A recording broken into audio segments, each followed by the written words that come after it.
వీడియోను పూర్తిగా వినడానికి ట్రై చేయండి. భారతదేశంలోని 2 తెలుగు రాష్ట్రాల్లో అతిపెద్ద అడవి శ్రీశైలం.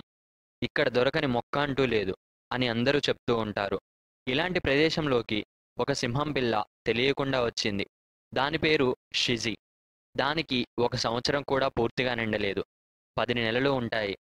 ఇంకా వేటాడడం కూడా పూర్తిగా రాదు. కానీ సింహం పిల్ల కాబట్టి భయపడ్డం కూడా ఇంకా తెలీదు. అలాగే నడుస్తూ తూర్పు వైపుకు వెళ్తుంది. అలా చాలా దూరం ప్రయాణం చేసిన తరువాత కరెక్ట్‌గా అడవిలోని దట్టమైన ప్రాంతానికి చేరుకుంది. చీకటి పడడంతో అక్కడే ఒక బండరాయిపై నిద్రపోదామని పడుకుంది. అలా నిద్రపోయి తరువాత రోజు సూర్యోదయానికి నిద్రలేచింది. తిరిగి నడక మొదలుపెట్టింది. కొంత దూరం వెళ్ళాక ఒక ఎలుగుబంటి పిల్ల ఎదురైంది. దాని పేరు ఓసో. షిజీని చూసిన ఓసో, "ఎవరు నువ్వు? నిన్ను ఎప్పుడూ ఇక్కడ చూడలేదు. ఎక్కడి నుండి వచ్చావు?" అని అడిగింది. దానికి సమాధానంగా షిజి, "నా పేరు షిజి. నేను మా అమ్మతో వేటకు వచ్చిన సమయంలో తెలియకుండా ఈ ప్రదేశానికి వచ్చాను" అని చెప్పింది. అది విన్న ఓసో, "నీకు అభ్యంతరం లేకపోతే నువ్వు మాతోనే కలిసి ఉండవచ్చు" అని చెప్పింది. కానీ షిజి ఎక్కువగా ఎవరితో మాట్లాడటానికి ఇష్టపడదు. అలాగే కలిసి ఉండడం కూడా నచ్చదు. కారణం, షిజీకి 2 నెలలు నిండిన తరువాత ఒకరోజు తోటి జంతువులతో ఆడుకుంటూ ఉండగా ఆ జంతువులన్నీ, "మీ అమ్మా నాన్న మాలాంటి జంతువుల్ని చంపేస్తుంటారు. నువ్వేమో మళ్ళీ మా దగ్గరికే ఆడుకోవడానికి వస్తావు. నువ్వు కూడా మమ్మల్ని తిందామని వచ్చావా?" అని షిజీని ఆడనివ్వకుండా వెళ్ళగొట్టాయి. పాపం, అవన్నీ తెలియని షిజి ఏడుస్తూ వెళ్ళిపోయింది. తరువాతి రోజు మళ్ళీ ఆటకు వెళ్ళింది. మళ్ళీ ఆ జంతువులన్నీ కలిసి షిజీని ఆడనివ్వలేదు. ఒక వారం రోజులు అలాగే జరిగింది. ఆ తరువాత నుండి ఇంకా షిజీనే వెళ్ళడం మానేసింది. అప్పటి నుండి వేరే ఏ జంతువుతో ఎక్కువగా మాట్లాడేది కాదు. ఇలా జరిగిన షిజీకి ఓసో అడిగిన దానికి ఏం చెప్పాలో తెలియలేదు. "ఏం ఆలోచిస్తున్నావ్ షిజీ?" అని అడిగింది ఓసో. "ఏమీ లేదు. నేను మీతో ఉండలేను" అని నడక మొదలుపెట్టబోయింది. కానీ ఓసో ఆపి, "ఎందుకు ఉండలేవు? మేము ఏమీ అనుకోము. నువ్వు ఎటువంటి సందేహమూ పెట్టుకోకు. మాతో నువ్వు ఆనందంగానే ఉంటావు" అని షిజీని ఓసో ఉండే గుహలోకి తీసుకెళ్ళింది. ఓసో రోజూ తేనెను తెచ్చి షిజీకి ఇచ్చేది. కానీ షిజీ, "నేను తేనెను తినలేను. మాంసాన్ని మాత్రమే తింటాను" అని చెప్పింది. సరే అని ఓసో ఒకరోజు షిజీని తీసుకెళ్ళి వేటాడడం నేర్పించింది. అలా 1 సంవత్సరం తరువాత షిజి తనంతట తాను వేటాడడం నేర్చుకుంది. అలా షిజీకి ఆకలిగా ఉన్నప్పుడు వేటాడుతూ తన స్నేహితుడైన ఓసోతో ఆడుకుంటూ 4 సంవత్సరాలు అక్కడే గడిపింది. ఆ తరువాత ఒకరోజు ఆ అడవికి రాజు అయిన ఒక పులి అన్ని జంతువులను సమావేశానికి పిలిచింది. ఓసో మరియు షిజి కూడా ఆ సమావేశానికి వచ్చారు. పులి మాట్లాడడం మొదలుపెట్టింది. "మన అడవిలోని జంతువులు గత 2 సంవత్సరాలుగా తగ్గిపోతున్నాయి కానీ పెరగడం లేదు. కారణం, కొత్తగా మన అడవిలోకి వచ్చిన షిజీనే. అది మన అడవిలోని జంతువులన్నింటినీ చంపి ఆహారంగా తీసుకుంటుంది.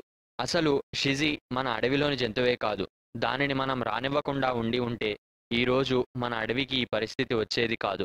ఇప్పటికైనా మనం ఈ షిజీని మన అడవి నుండి తరిమివేయకపోతే మరో 2 సంవత్సరాల్లో మన అడవి అంతా అంతరించిపోతుంది. అందుకే ఈరోజే, ఈ క్షణమే ఈ షిజీని పంపించాలి.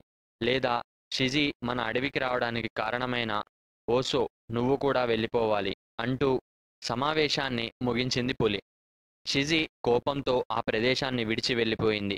కొంత దూరం వెళ్ళి ఒక బండపై కూర్చొని ఏకాంతంగా ఆలోచించింది. కొంత సమయానికి, "నా తప్పేమీ లేదు.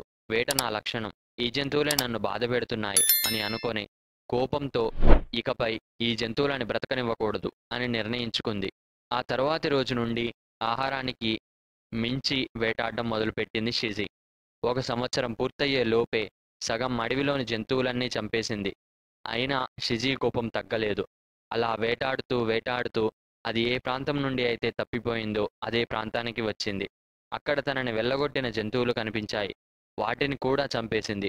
షిజి కోపానికి భయపడిన అడవి అంతా తనని ఏమీ అనము అని ప్రాధేయపడ్డాయి. అలా అన్ని జంతువులు తన కాళ్ళ దగ్గరకు రావడంతో షిజికి కోపం తగ్గి గర్వం పెరిగింది. ఇక ఏ జంతువైనా నన్ను వెళ్ళగొట్టాలని చూసినా, నా గురించి తప్పుగా మాట్లాడినా ఈ అడవిలో ఏ ఒక్క జంతువును వదిలిపెట్టను అని అన్ని జంతువులను హెచ్చరించింది. సరే అని అన్ని జంతువులు ఆ రోజు నుండి షిజి చెప్పిన విధంగా నడుచుకునేవి. షిజి తన ఇష్టానుసారం ఆ ప్రదేశంలో జీవిస్తూ ఉండేది. ఒకరోజు ఆ ప్రాంతంలోకి ఓసో వచ్చింది. తన స్నేహితుడిని చూసిన షిజి చాలా ఆనందంతో ఓసోకి కావలసిన తేనెను తెచ్చి బహుమానంగా ఇచ్చింది. ఇక్కడ జరిగినది అంతా తెలుసుకుంది ఓసో. ఓసోకి షిజి చేస్తుంది తప్పు అనిపించింది. వెంటనే వెళ్ళి షిజికి ఇలా చెప్పింది. షిజి, ఇలా చేయడం తప్పు. ఆ రోజు పులి సమావేశం తరువాత నువ్వు ఎటు వెళ్ళిపోయావో అని చాలా రోజులు వెతికాను. కానీ నిన్ను ఇలా చూస్తాను అని అనుకోలేదు.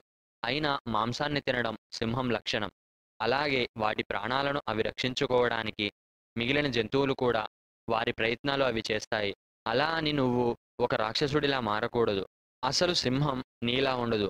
సింహం ఎప్పుడు వేరే జంతువులతో ఆడుకోవడం, ఇలా కోపాన్ని పెంచుకోవడం చేయదు. ఈర్ష్య, గర్వం అనేవి అస్సలికే ఉండవు. సింహం అడవికి రాజు. అది ఎప్పుడైనా ఆలోచనతో, తెలివిగా ఎవరి పట్ల ఎలా నడుచుకోవాలో తెలిసి ఉంటుంది. నువ్విలా ఉండటం కరెక్ట్ కాదు షిజి. నా మాట విను అని చెప్తూ ఉండగానే, ఇక ఆపు మిత్రమా, నాకు జరిగిన అవమానాలు నీకు తెలియదా? అయినా నువ్వు ఇలా ఎందుకు మాట్లాడుతున్నావు? అంతగా నీకు నచ్చకపోతే ఇక్కడి నుండి వెళ్ళిపో. లేదా నాతో కలిసి ఉండు. నీకు రోజూ కావలసినంత తేనెను తెప్పిస్తాను. అంతేకాని ఇలాంటి మాటలు చెప్పకు అని అక్కడి నుండి వెళ్ళిపోయింది షిజి.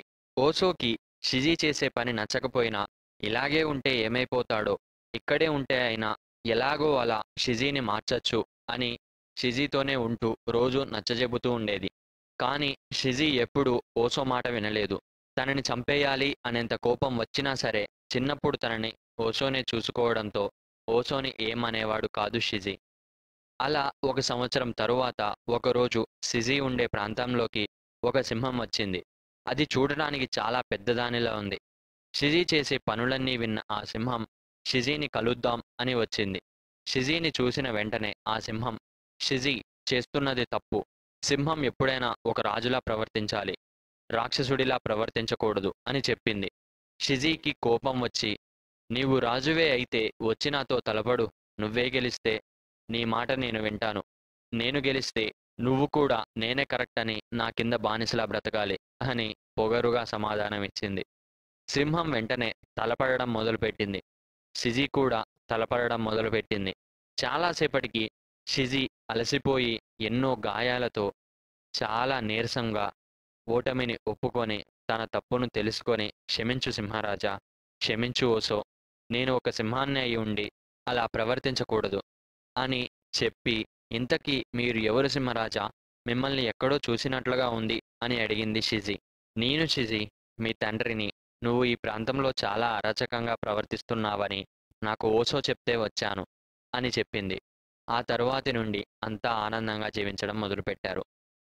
ఈ కథ నుండి నేను చెప్పాలి అనుకునే నీతి, ఎవరు ఎంత గొప్పవారైనా, ఎంత తక్కువవారైనా, ముందు వారి స్వభావం ఎటువంటిది, వారు ఎలా సమాజంలో మలగాలి, ఎవరితో ఎలా నడుచుకోవాలో తెలుసుకొని జీవించాలి. అప్పుడే ఎవరికీ ఎప్పుడూ ఎటువంటి హాని కలగదు. స్టోరీ నచ్చితే లైక్ చేయండి. మీకు ఎలా అనిపించిందో కింద కామెంట్ చేయండి. జై శ్రీరామ్.